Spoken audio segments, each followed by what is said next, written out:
এই যে বাবু, তোমরা গাড়িতে আসো, আমাদের সময় নেই। হ্যাঁ হ্যাঁ, আমাদের তো সময় নেই, গাড়িতে উঠে পড়ো। এই তো একটা জুতা পরে নিলাম, কিন্তু আরেকটা তো খুঁজেই পাচ্ছি না, কি করব। এই যে মা, শুনতেছো? আমার আরেকটা জুতা নাই। আরে আসলেই তো তোর জুতো নাই, তুই যে কি করিস না কিছুই বুঝি না। একদিকে আমাদের সময় নেই একদম। আরে তোমাদের আবার কি হলো? দেখো না, ওর জুতো হারাই ফেলছে, এখন কোথায় খুঁজবো এই জুতো? এই বাবুটা যে কি করে না কিছুই বুঝি না, চারদিকে খুঁজতে লাগবে এখন। এই পাশে দেখি তো, এই পাশে পড়ছে নাকি? আরে না, কোথাও পাচ্ছি না। একটা কাজ করি, আমি গাড়িতে শুয়ে পড়ি। কি ঠিক আছে, এবার জুতো পাইছিস তো? হ্যাঁ বাবা, এবার জুতো পাইছি। তোর খবর আছে, তুই শুধু বাসায় চল। বন্ধুরা, যখন আমি গাড়ির ভিতরে আসি তখন দেখি জুতো আসলে আমি রাখছিলাম, তাও আবার সিটের তলে।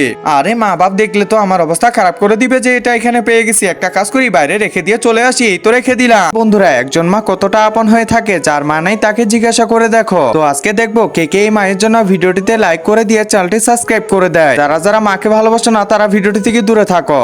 ও আচ্ছা, বুঝতে পারছি রাজু, তুই তাহলে এগুলো করতেছিলি আর আমাদেরকে হয়রানি করতেছিলি না?